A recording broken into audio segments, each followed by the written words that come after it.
Okay, good afternoon.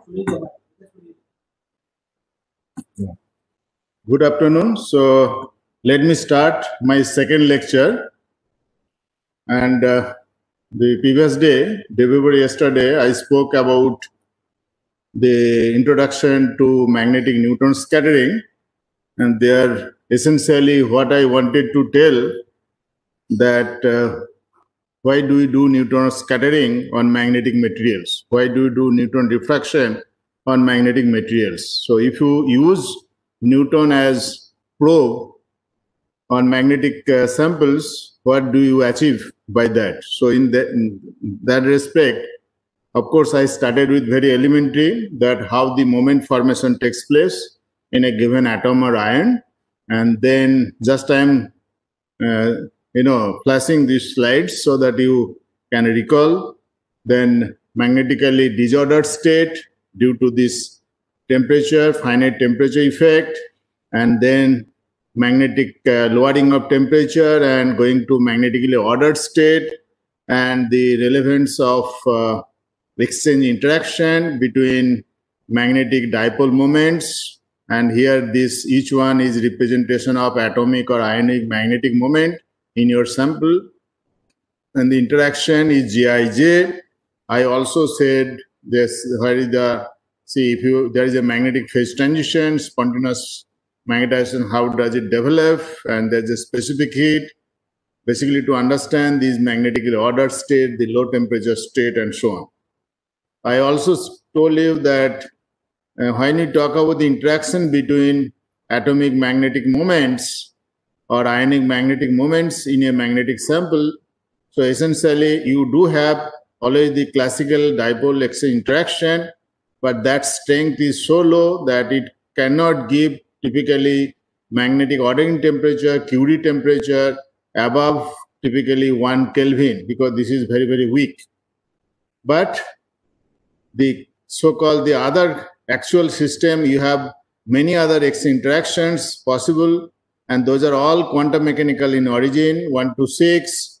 And this direct exchange interaction, I also already told you, this is nothing but the Heisenberg exchange interaction and so on. So I explained to you in briefly about the nature of these interactions.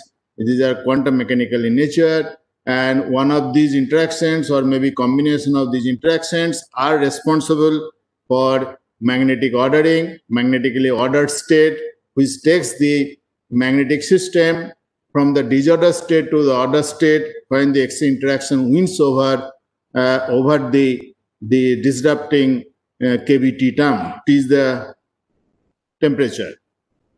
So these are the explained things. And then I also said, if you take a magnetic material, the magnetic phase transition takes place from the disordered to ordered state. Then I also talked about the historical perspective of the magnetic materials, how it has evolved with time, and right up to this present scenario. Then also I said typically what kind of magnetic materials we are interested in Bhabha Atomic Research Center in our lab. Then also said that we are very much using neutron as the technique, and that is the theme of this webinar series, that neutrons are very much useful and we have been using it, and this is one of our recent review in this direction.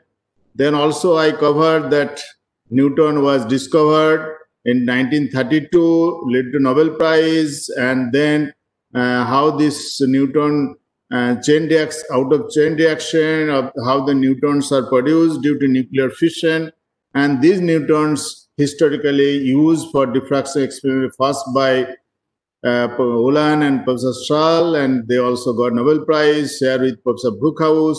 This is historical first diffractometer at the graphite 10 reactor, and neutron facilities are built all over the world. Our Dhuba lies somewhere flags-wise here, and ERY is 1985.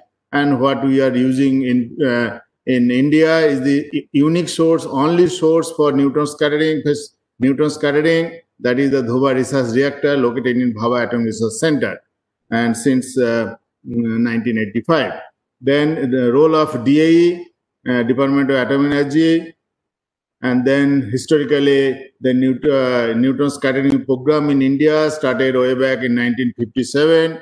Right from 1956, when this Apsara became this critical, Pandit Jawaharlal Nehru, the then Prime Minister, is inaugurating. This is Homi Jahangir Bhabha, and so on. So this is the present photograph of this Dhuba Research Reactor in Bhabha Atom Research Center, and how neutrons are coming out. And there are typical photograph of the instruments and this kind of neutron flux over the thermal region, milli-electron volt region, thermal neutron comes out, and then we use those neutrons for studies. Neutron is having magnetic moment, that is what we exploit here. At the same time, being milli-electron volt energy, its de Broglie wavelength is matching with interatomic spacing. So it is a good tool equivalent to X-ray for diffraction, and being magnetic, it can do magnetic diffraction. And that is what we are doing. So then I started giving a couple of examples from the fundamental textbook level. When we say ferromagnetic phase transition, ferromagnetic ordering, you know, if you see any book, for example, Kittel, the ferromagnetic material picture would be some vector arrows which are parallel, you know. So what does it mean in actual sense? If you do take a material and do diffraction experiment, I showed you that this in the so-called magnetically disordered state, if the material is crystalline, that is the case indeed for this compound. So you do get the Bragg peaks because the material crystallines, atoms are periodically arranged.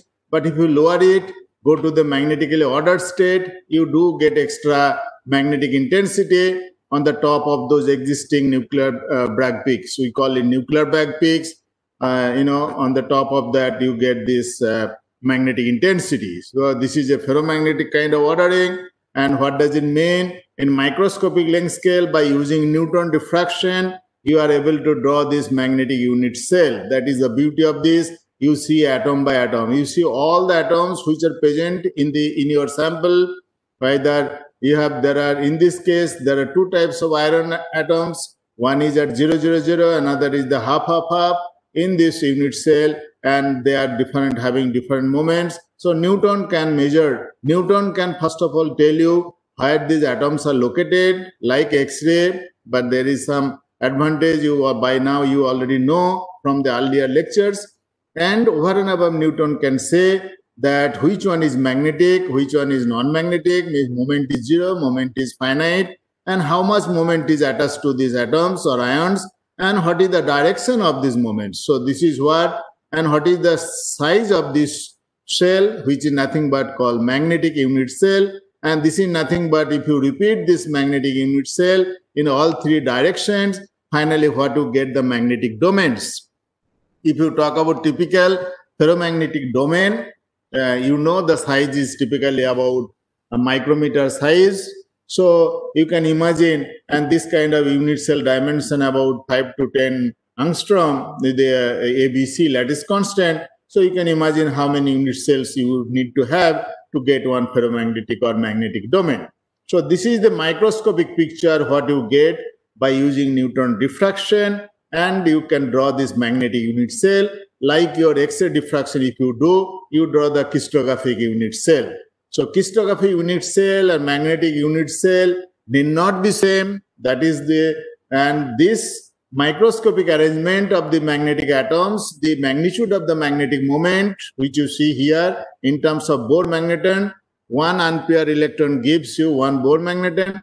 How many Bohr magnetons? Say my intention was to motivate you the application of neutron in the area of magnetic material. And if you apply neutron as the diffraction technique, what you get. In that sense, I was saying the first example I was giving, if you take a so-called ferromagnetic material, by doing neutron diffraction, you are able to draw this unit cell.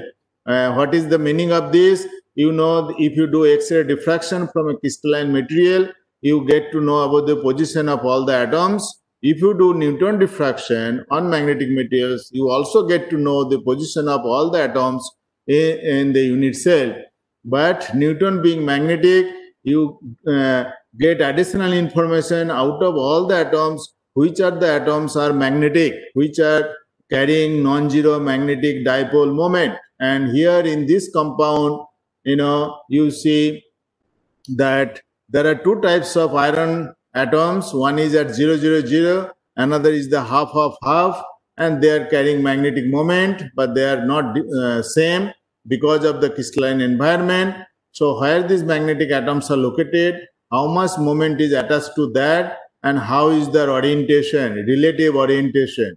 This relative orientation between magnetic moments of different inequivalent crystallographic position, this is very important. In this case, though you see many atoms, magnetic atoms, but magnetically there are only position-wise, there are two inequivalent, crystallographically inequivalent position. One is at 0, 0, 0, another is the half of half with respect to this magnetic unit cell. So these two atoms are carrying different magnitude of magnetic moment, but nevertheless, their vectors, moment orientation is same, means parallel. So that's why it is a ferromagnetic material. So this is the advantage of using neutron as the probe. It can measure how much moment this one carries 5 Bohr magneton, whereas this one carries only 0.8 Bohr magneton. So this you cannot get by doing, let us say, bulk technique like DC magnetization. DC magnetization gives you the net moment, okay? Net moment of what? Net moment of your entire sample. Let us say in a DC magnetization, you have put 100 milligram of sample, so it is the average over 100 milligram. I also made a point that this is one magnetic unit cell. So if you repeat this unit cell in all three directions, keep attaching unit cells, then you get what is called ferromagnetic domain. And you know the typical size of a ferromagnetic domain is about micrometer, 1 micrometer. So you can understand these unit cells are typically 5 to 10 angstrom, this dimension of this ABC. So how many unit cells you need to have to complete this to get one ferromagnetic domain? So, and this in case of ferromagnetic material, that all the unit cells, they are similarly same orientation maintained over the entire magnetic domain. That is the concept of the single domain concept. Now I go to the next example. That is a new example. When you talk about ferrimagnetic material, magnetic transition, ferrimagnetic phase transition, so there, what do you understand by this? At present, how many participants are there?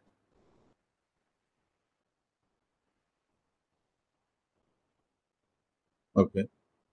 So if I say, this is one example I am giving from our work, the terbium cobalt 2 alloy, in this case, if we have done neutron diffraction as a function of temperature, as you see, and each temperature you carry the, record the pattern, you see the intensity evolution. Of course, this is a crystalline material, but by doing neutron diffraction, by doing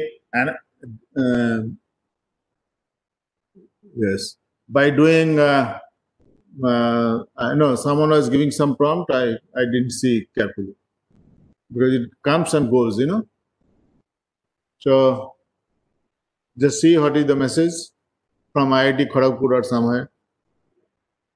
Achha, attendance. Okay. This is another problem. Okay, we need to get used to with all this. Sometimes it's a diversion, Okay. So, so some of them are joining late. Okay. So then if you do neutron diffraction as a function of temperature, let us say in the magnetically ordered state, by doing a quantitative analysis, which is called Rietveld analysis, I'll be talking about that. And if we are able to draw this kind of unit cell, this is again magnetic unit cell. In this unit cell, what I have shown, the terbium atom, this is the blue one is the terbium atom position, and the green one is the cobalt atom. And you see what neutron gives you. It tells, both terbium and cobalt are having non-zero magnetic dipole moment, number one. Number two, it also tells how many Bohr magnetons are there with the terbium atom here. Also, how much moment in terms of how Bohr magnetons is attached to this cobalt?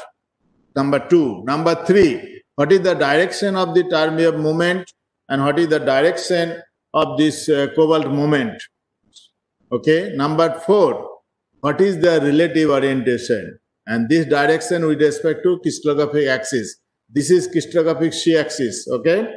So both terbium and cobalt are oriented along crystallographic direction. Terbium is along plus C crystallographic direction, whereas cobalt is along minus C crystallographic direction. So, and you see their magnitude. This is a large one, the rare earth, and this is the transition metal, small one. So, if you take the difference, then you get the non-zero value. So, that means, of course, you have to take the sum of all the atoms within the unit cell. And if you do that, you will find this unit cell, magnetic unit cell, the building block of the magnetic domain is having non-zero magnetic moment. So that means as far as this magnetic unit cell is concerned, there is a non-zero magnetic moment from every magnetic unit cell. And these unit cell, if you attach from all three directions, you get the magnetic domain, ferrimagnetic domain of micrometer size typically. So that means the origin of net moment in a DC magnetization study from a ferromagnetic material or from a ferrimagnetic material is basically the non-zero magnetic moment of the ferromagnetic domain or ferrimagnetic domain. Now from domain is nothing but the sum of collection of all these unit cells. You have to attach in the same way, keeping the, this moment direction is maintained. What I mean by that. So if you do that, that means magnetic domain is having moment because each unit cell is having non-zero moment. And each unit cell is having non-zero moment because there are moments, but they are not cancelling exactly. There is a not proper cancellation. That's why unit cell has got the moment. So this is the microscopic picture you get if you apply technique like neutron diffraction. So, but this structure is different from the previous one because in previous case, both moments were vectorially parallel. So that was the that was the case of ferromagnetism. But here you see the moments are antiparallel, but not purely cancelling.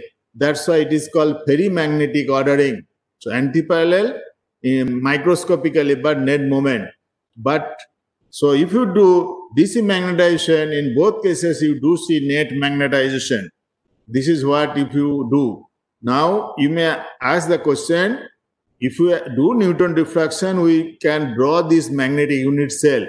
Obviously, you get to know the microscopic arrangements of the atomic or ionic dipole moments arising from these magnetic atoms. But is it that's all? Obviously, that is a great information, but no. These are required very much for even to make this useful magnetic devices and so on. So those are the application side. For the same example, what I have shown here, the order moment, magnetic moment, what is measured by neutron for the terbium, for the cobalt, and as a function of temperature. So what you see here, terbium moment, it decreases, goes to 0. Cobalt moment, it decreases, of course, lower than the terbium, and you have seen the cobalt and terbium, they are antiparallel. Cobalt also decreases, goes to 0. So that means if you plot the net moment, TbCO2, that is your intermetallic compound. So that is somewhere lies here, and then it goes to 0 here. So this is your magnetic phase transition temperature, beyond which your ordered moment, means atomic moment, terbium or cobalt, or the net moment of the sample is 0. But I must tell you, these atomic moments will be there even beyond 0, but they will not be in order state, that they will go to disorder state, paramagnetic state. the moment will fluctuate their direction. They are not having this specific alignment. That is called disordered paramagnetic state. Okay, so that I have already explained yesterday. This is, of course, I can keep giving lots of examples, but this is not a, so to say, seminar on magnetism. I have to stick to the basics in the sense Newton scattering, Newton diffraction, magnetic diffraction. As I said, this is the remaining part of the first lecture. So here also this same example shows this sample. If you see the temperature dependent study, it has also undergone crystallographic phase transition to cubic, and Newton can also do the phase fraction analysis of each crystallographic phase, and you see the phase coexistence over this temperature range. So this not only gives you the magnetic ordering information, also gives you about the crystallographic phase information. And I must tell you that ferrimagnetic unit cell which I showed to you, that is for this rhombohedral phase. And for the cubic phase, cubic crystallographic phase fraction, you take it from me, by Newton diffraction, we have shown that though moments are there, because atoms are same, right? But there is no magnetically ordered state. This remains magnetically disordered. So that means crystallography dictates magnetism. That is the message out of this you get. I give one more example, that is from, let us say, phase transition from paramagnetic to antiferromagnetic. If you see antiferromagnetic definition or pictorial representation from a textbook, what you will see? So I give another example, that is called antiferromagnetic phase transition. If you see the Kittel book, what you will see? The pictorial representation of antiferromagnetism. That one vector is drawn like this, another vector is drawn like this, okay? And then another third one like this, fourth one like this. So there will be some arrows up and down. If you see the Kittel book, up, down, some arrows, right? Okay, that is your antiferromagnetism picture. Fine. But then microscopically, I want to give you the feel of it.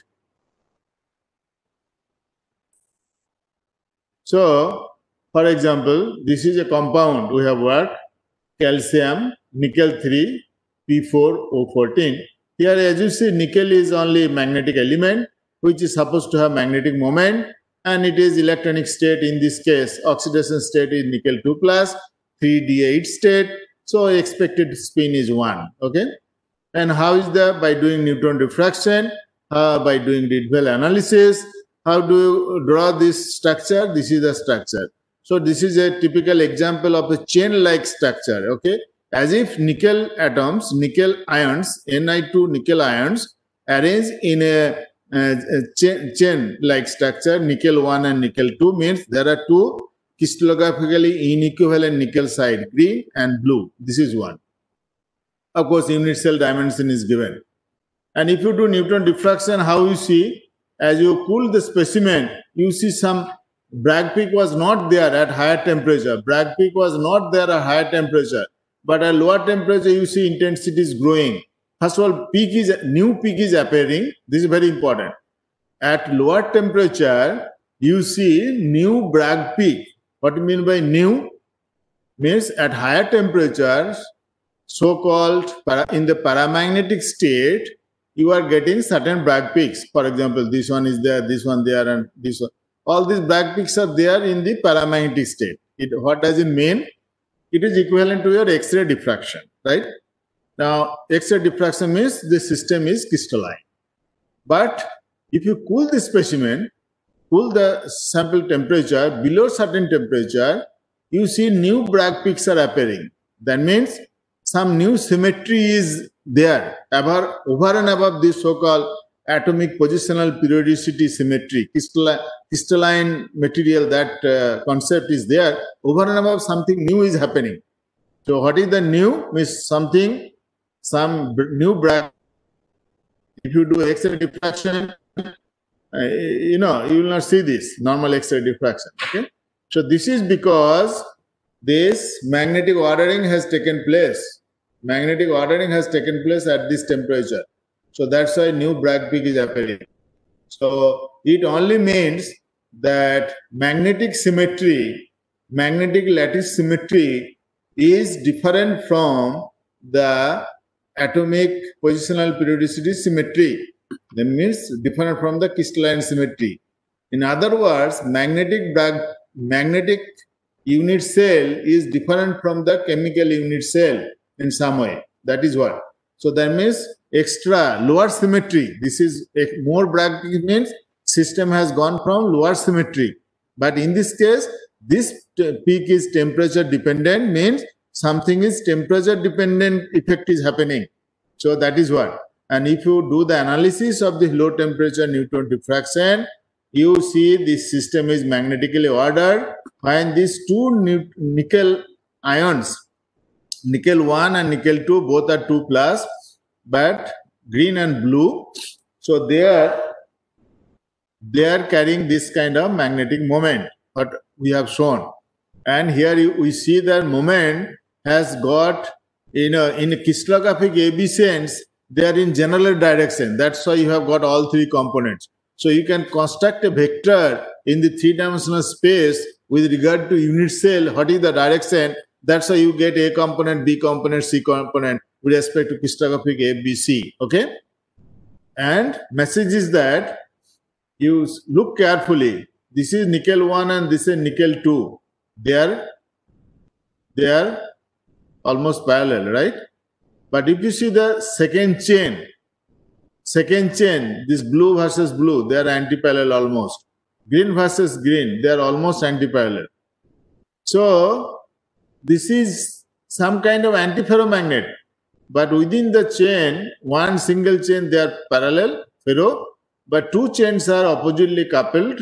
So it is antiferro. So this is not a very simple antiferro kind of system. But so this kind of microscopic understanding of this atomic or Ni2 plus nickel ions arrangement, how much moment is there, these magnitudes, what is their orientation, all these details will come by doing this kind of temperature dependent neutron diffraction study and the quantitative analysis of the neutron diffraction data as a function of temperature. Okay.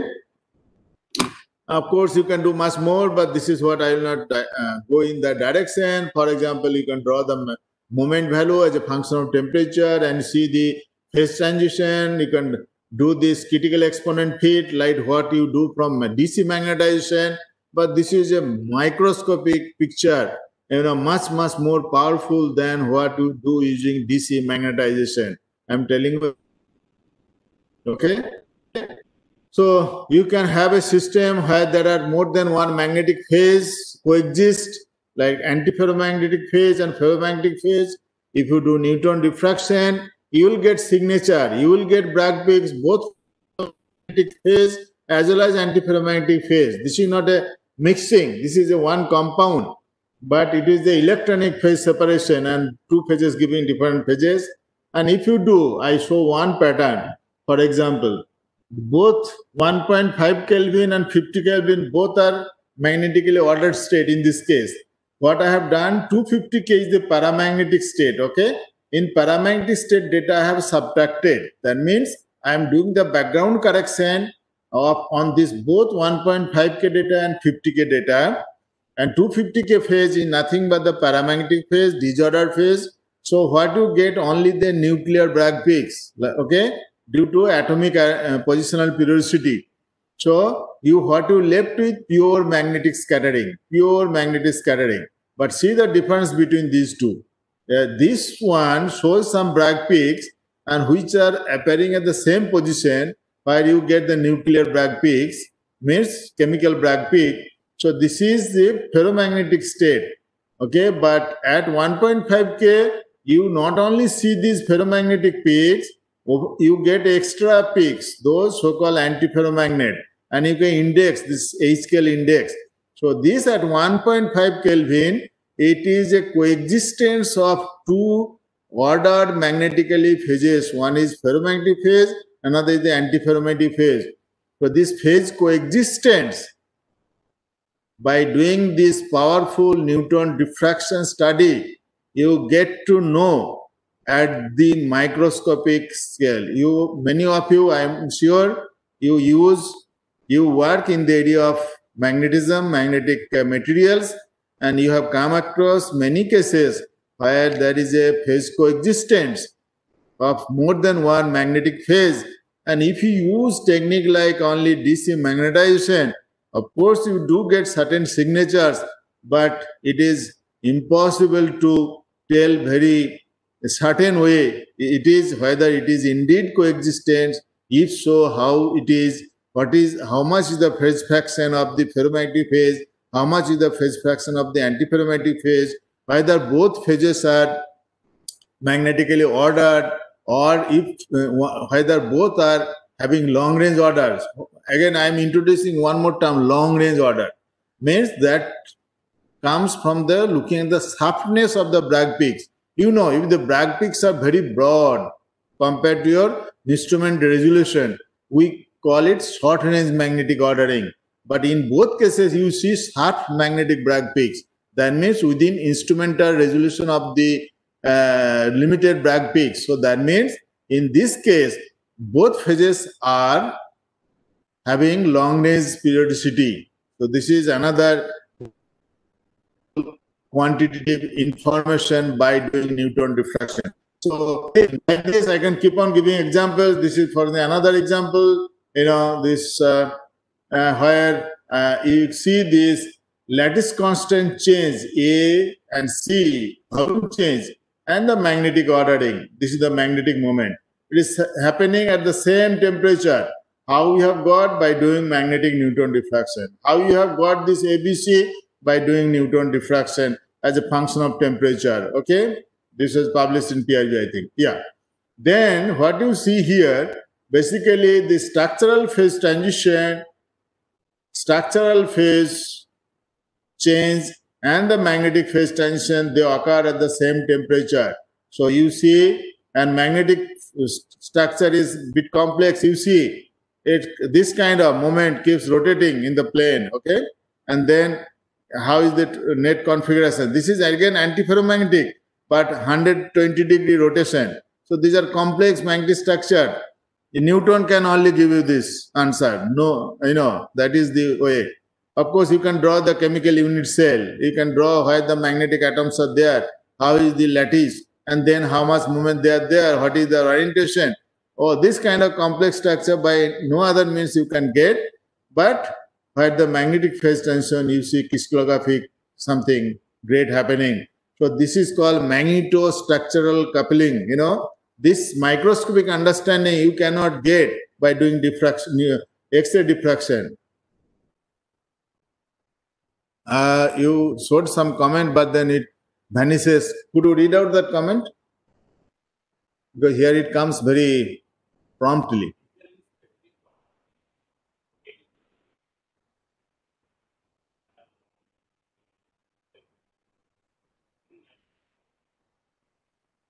Yeah, this phase coexistence is not that common. As you see, what is after all phase? See, one particular, it is a thermodynamically, phases. If you see the from metallurgy point of view, the phase is where this your system energy, total energy is the lowest. Now, when the two phases are coexisting, means both phases are having energetically the similar. So these are very, very rare, and that's why we are able to publish good papers. And it is not very rare that more than one phase has to coexist. And when we get something little away from the normal expectation, then only we say good results published in a good journal and so on. So that is what. So the phase coexistence is not that common, and you see only certain situation. And here the example, that many cases, let's say electronic phase separation. It is not that we have put two compounds together and mixer, and obviously, if you just mixer of two compounds, if you do Newton diffraction, obviously they will be That is what is not talking about. It is at the point is the same material. When you go in the paramagnetic phase, if you do diffraction by neutron or by XRD, it is the only one compound. Okay, but magnetically at lower temperature, there are two phases. So these are very, very unique examples. Okay, and these are of interest. So the answer to your question, this is not that common. Okay. I have to also go to basics. So probably another one or two quick. This is one thing. For example, I have been in my group.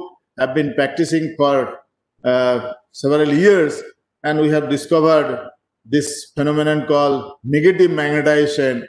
And have been working right from many days. Many more papers have come this year, and also I have not updated. You can see that, but this, we also wrote a fantastic review article. This is the first review article on this phenomenon, magnetic phenomenon. And before that, this effect we used to take as the artifact, how magnetization can be negative. You know DC magnetization. If you apply magnetic field, measure the magnetization, moment is supposed to be, if moment is there, supposed to be along the applied magnetic field. But in certain cases, you see that moment magnetization as a function of temperature plot, some temperature range it is positive, but some temperature it is negative. What does it mean? You apply magnetic field along vertically up, moment is net sample moment, it is vertically down. So this is the funny situation. People couldn't believe it, but then we have been following it. We have done very extensive work, and you see many systems. Even this one you see, so nice drop, you see so nice drop, so nice drop, and so nice drop, so on. And this now microscopically, why it is happening. So that answer only Newton can give, okay? See, like magnetic field is doing the job, it can take from negative to positive, and just without, see, one point I like to see, here I am saying Newton can give the understanding, microscopic understanding. But application point of view, I am not talking. But here I just want to tell, you see the magnetic state. Here it is plus, it is minus. So binary state, 1 and 0. So that means in magnetic recording media, you have two states. So this kind of application is very much there. So I will not elaborate in this because this is not a talk on per se on magnetic materials. So this is what is the beauty. And in order to get the understanding of this kind of thing, you need to do neutron diffraction. You see this kind of paper came out. Yes, some of the experiments we did at ILL Grenoble, France. And, yeah. See, for another example I can give you that I didn't elaborate, I will not elaborate that, okay? Because I should stop and go to the Newton's scattering basics, because otherwise there won't be any end to this. Except the very last example that the Hester alloy, we have been working because they are these, could be half metallic ferromagnet, and this kind of magnetization curve and magnetic order temperature is quite high. So at room temperature, it is a good ferromagnet. As you see, room temperature, good ferromagnet, 300 K, at room temperature, good ferromagnet.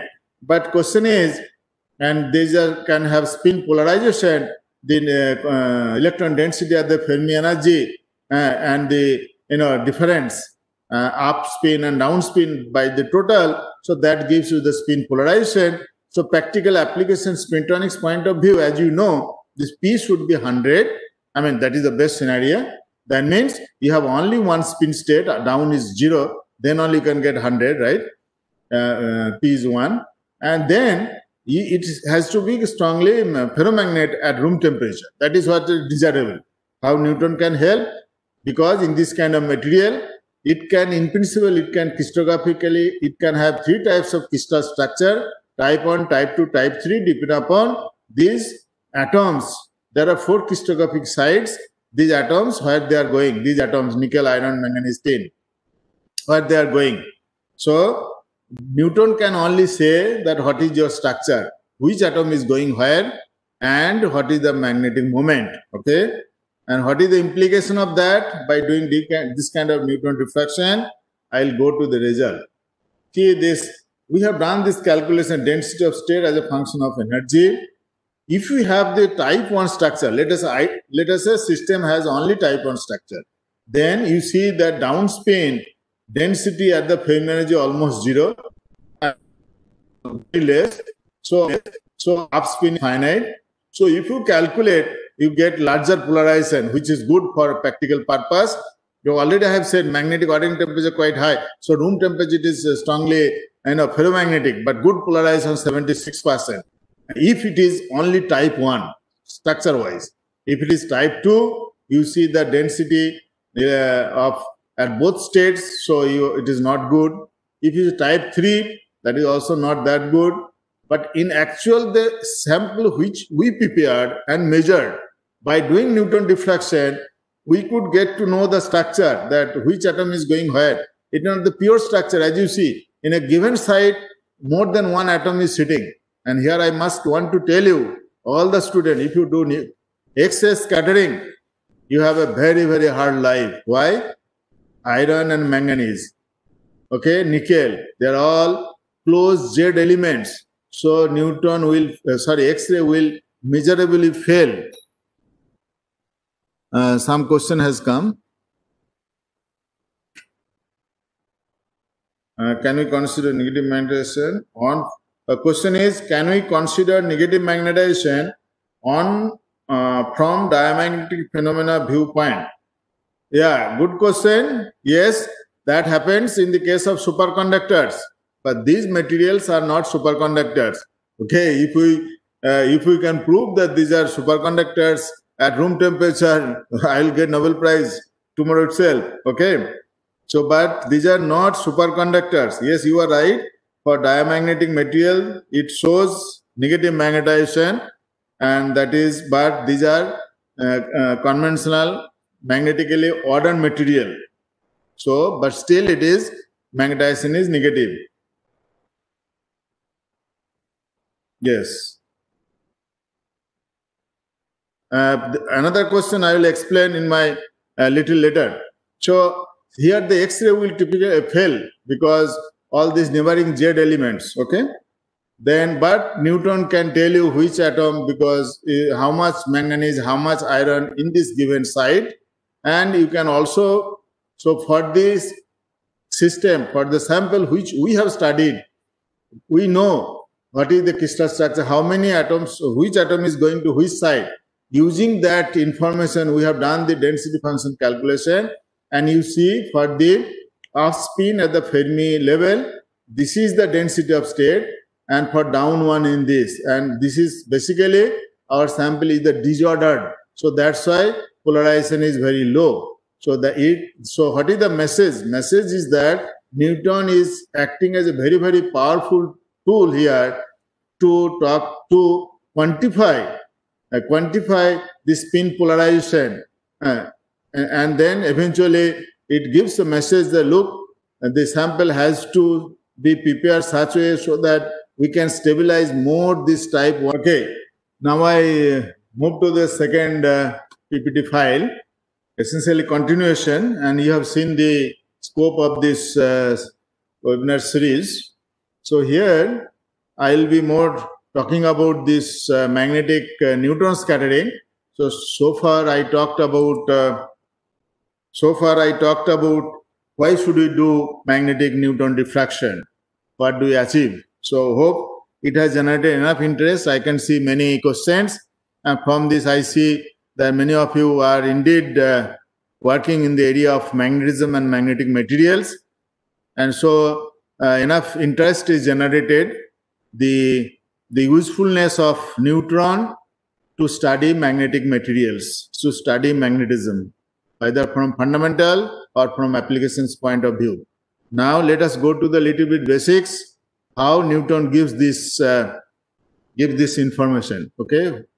But here I must refer to the earlier lectures by my senior colleague, Professor Sohaibul Basu, that he has covered all the basic parts of Newton scattering, and they are mainly, without of course talking much about the magnetic scattering. So I will always presume that you have adequate knowledge as per the neutron and interaction of neutron and the matter, in the sense with regard to neutron scattering. Okay. Now, when we talk about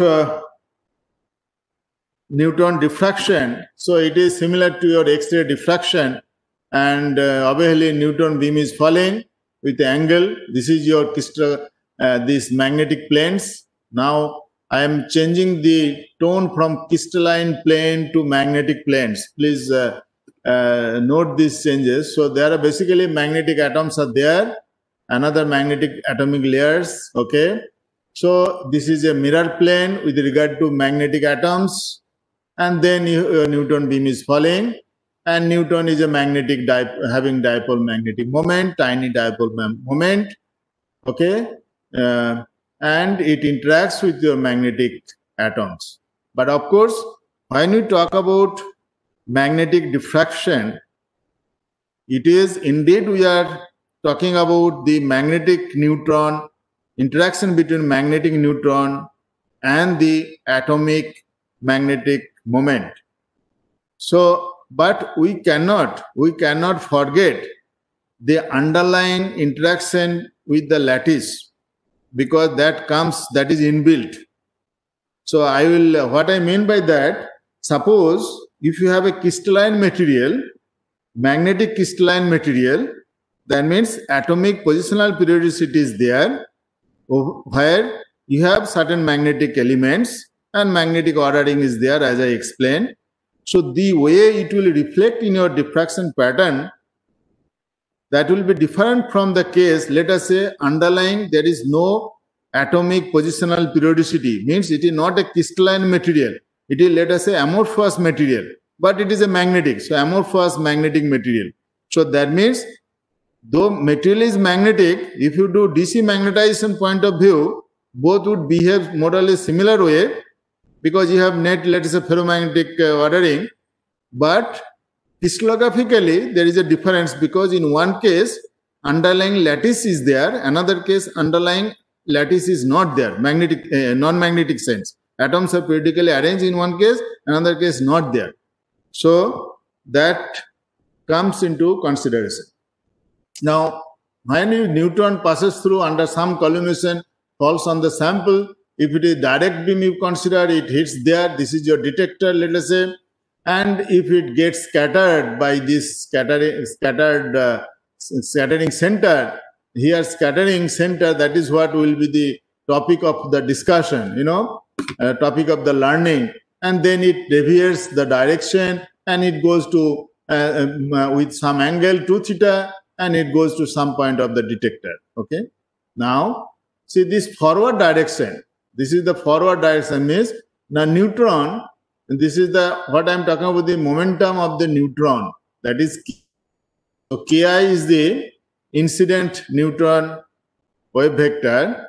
Okay, talking about the and so if there is no scatterer, it will go straight, right? So that Ki, this is your Ki, remains unchanged. But then due to scattering, it has changed the direction. Okay, so so momentum, this is your Kf, change of this.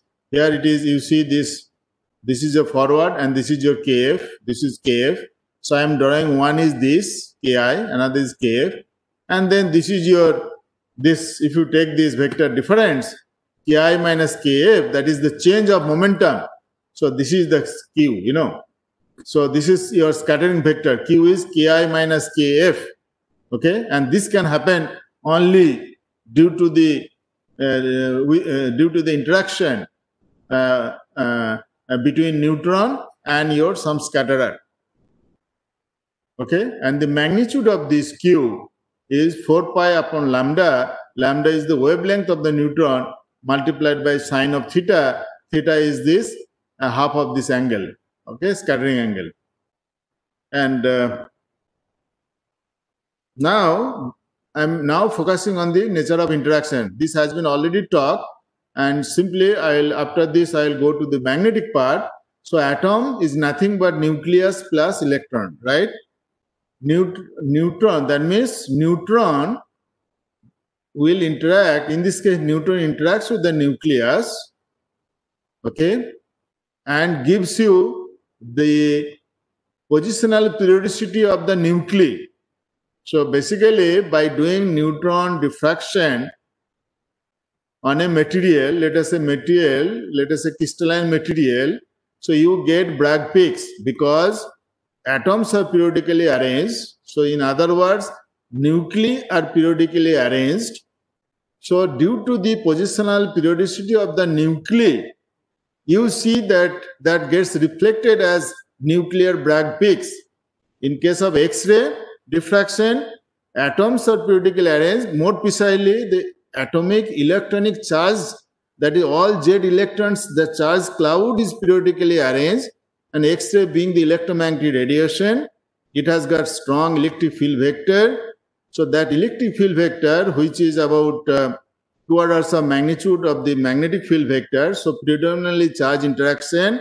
So that charge scattering with the X-ray electric field vector and with all the Z electrons of your atom or ion, so that is charge scattering gives you the X-ray diffraction pattern, what you see. And so if atoms are periodically arranged, means the surrounding charges are also periodically, electronic charges are periodically arranged. So you see that in X-ray diffraction. But in neutron diffraction, you see the nuclei are periodically arranged. Okay. So you need to differentiate this process. So this is what has already been talked about, I am sure, earlier. So, but as I said, atom has got other part, that is outer electrons. And if the outer electrons, if it's non-magnetic, we have no botheration.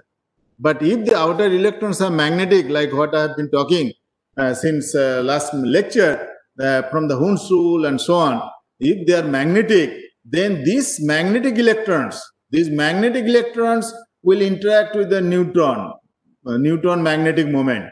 And this is what is the topic of the discussion today. Okay. Then you have already learned neutron and nucleus interaction without going into details. This is what is the Fermi pseudo potential, and B is the neutron nuclear scattering length. Function comes, I'm sure already you have learned already. This is basically this wavelength of the neutron, as I said, typically 1 angstrom, 10 raised to the power minus 8 centimeter. Whereas the dimensions of the nucleus is 5 orders magnitude smaller, 10 raised to the power minus 13 centimeter. So neutron will see this scattering object as a very, very point particle, because it is practically compared to the de Broglie wavelength of the neutron. This scatterer is a really point particle. So that's why this is coming, okay? And then I will not go into that. And here, there are two aspects here. I must clarify that. One is the dimension wise, that is, and also this interaction. Here I am talking about, here I am talking about the Fermi pseudo potential. So with regard to that, this is being the nuclear interaction, nuclear force. This is basically nuclear force. So that's why it is the short range.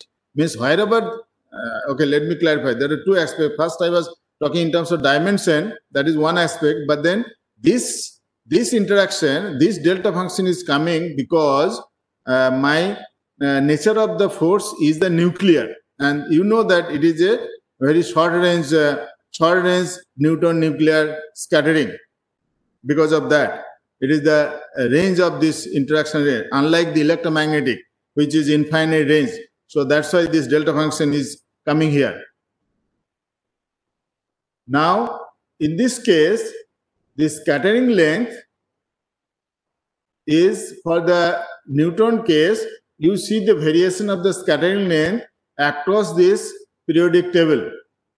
Across the periodic table. And you see even two isotopes, they are varying. This has already been discussed. So that is the advantage of that. And it goes this kind of variation in case of X-ray, that is the, in case of X-ray, you have monotonic increase, but in case of neutron, that can be even this atom you see lower. This nitrogen is much larger and so on. Even the isotope variation is there. But now come to the magnetic scattering. Now this is what I am trying to tell you. This you have this neutron magnetic moment, and you have this unpaired electron sitting at 3d shell or 4f shell of your atom or ion, and there is this unpaired electron of the 3d cell or 4f cell or 5f cell. If it is there in your sample, that will create magnetic field. So neutron basically essentially interact with this magnetic field created by your magnetic atom. So this kind of interaction, mu1 dot He. So this is a dot product. So this is your interaction. It's like a mu dot B kind of. And so where mu(n) is the neutron magnetic moment, which you see the expression, here is the Pauli spin property is there.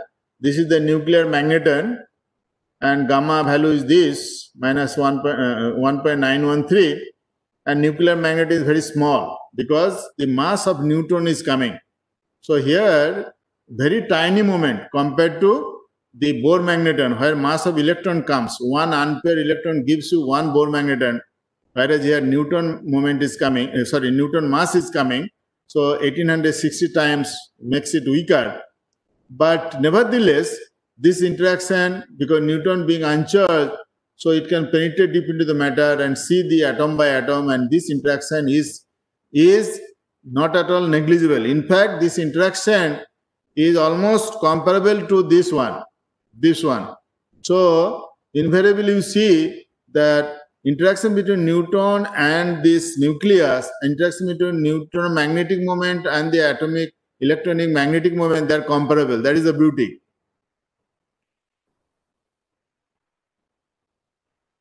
Now you have interaction. Okay, so by doing interaction, magnetic interaction, and before that, if you do not have magnetic interaction, so this is what first let me introduce. Let us say in a sample, only atoms are there, they are not magnetic, they are non-magnetic, okay? Or even if magnetic, you are in the paramagnetic state, disordered state. Then if you do X-ray diffraction, what you get here? This is what I have written. So I'll go very slow here. This is something called this structure factor. A scale is the Miller indices, okay? F is the structure factor. Now, F is called the form factor, okay, in case of X-ray. And what is this term? The exponential 2 pi I Hxj Kyj Lzj. This is the phase factor, right? Now, this, if you see in Kittel or any textbook, so what are all these? 2 pi I Hxj Kyj Lzj. Now, Xj, Yj, Zj, they are the fractional atomic coordinates of the jth atom in your unit cell. I have already drawn unit cells, okay? Let us say you have the crystallographic unit cell, chemical unit cell. One atom is sitting at X, Y, Xj, Yj. Jth atom is sitting at Xj, Yj, Zj position. Let us say that is crystallographic, let us say body center. So Xj is half, Yj is half, Lz is half, okay? Then, depending upon which A scale peak you are looking at, you have to give that A scale and then multiply by 2 pi I, then exponential of that. Then you have the prefactor Fj. I'll tell you what it is. And then you take another factor is there, which is called exponential minus Bj sine square theta lambda, so sine square theta by lambda square. So this is nothing but this theta is the same theta, you know that half of that scattering angle 2 theta. But B, I'll elaborate this. B is called this is the actually called de Broglie factor, the entire term, this entire term, So this term is nothing but what is this? What does it do? It reduces, minus sign is there and B is positive. Okay, I'll define what is B. Okay, B is nothing but it is related to the displacement from the mean position of the atom. When we are talking about the jth atom, which is, I said, let us say xj, yj, zj position. So that atom, because sample is at finite temperature, so at a given temperature, what do we expect? That atom will move from, vibrate with respect to its mean position. Okay.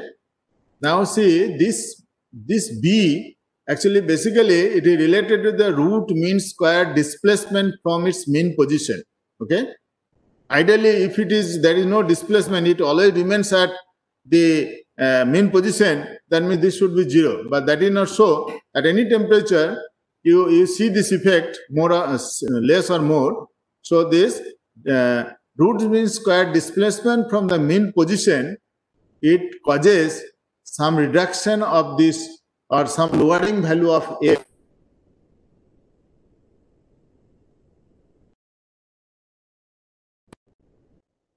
Pattern. Okay.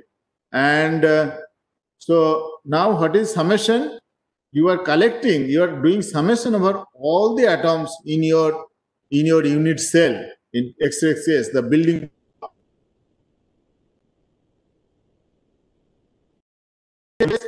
It is again similar, but of course the value will be different because the probe is different. But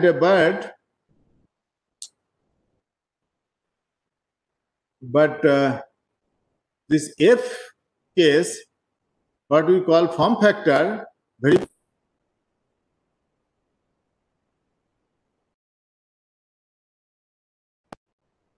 FJ, we detected that another. What is the audio? Some other audio device? New audio device has come. Okay. So this is for the jth atom, the atomic form factor. I'll elaborate this. And here you see the B, corresponding value in case of Newton is B, which was there in this expression, that Fermi pseudo potential, the strength, this same B, strength of which determines the strength of this, Newton nuclear scattering length. So here again, because I was doing little explaining two things, I hope you didn't get confused by my explanation. This is because of the short-range nature of the nuclear force. Okay, this delta function.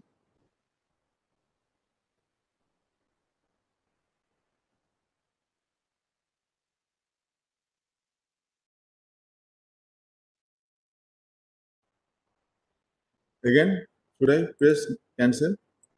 So B, that same B is coming here. Okay.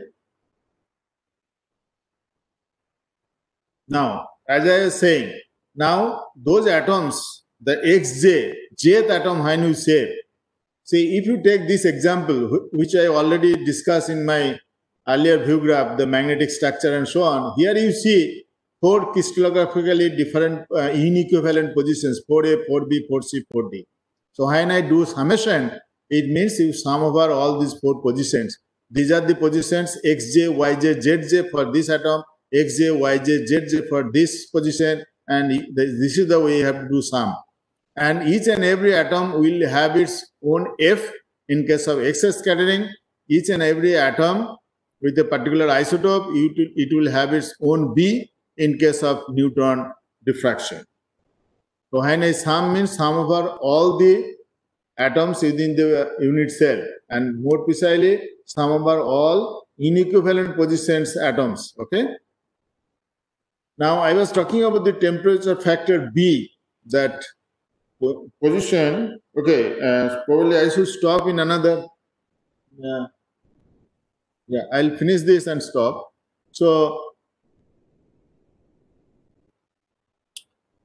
I was talking about, suppose if B is 0, this factor which reduces the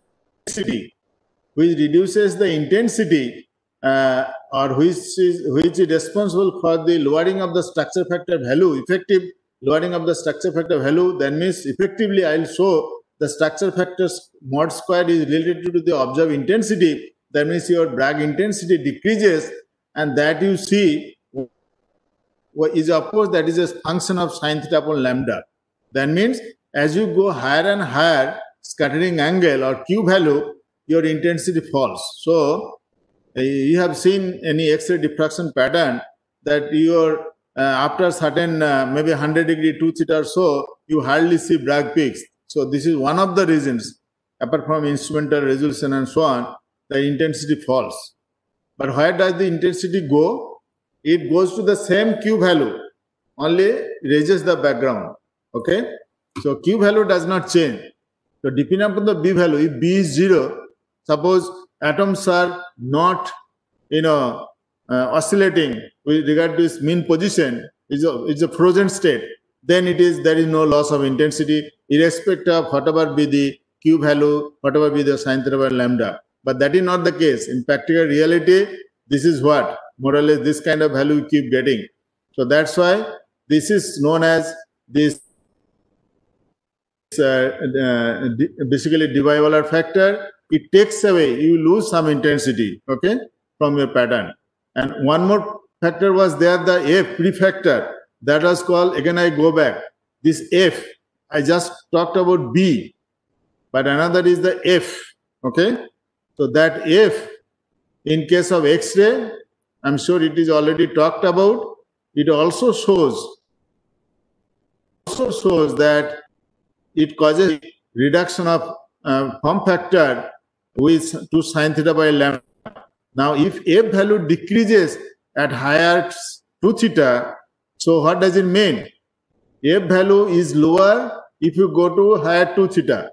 So in X-ray diffraction case, this is also another cause, that at higher scattering angle, you get lower intensity in the Bragg peak. So both are culprit. F at higher 2 theta, higher Bragg 2 theta, higher Q value, this also causes reduction of intensity.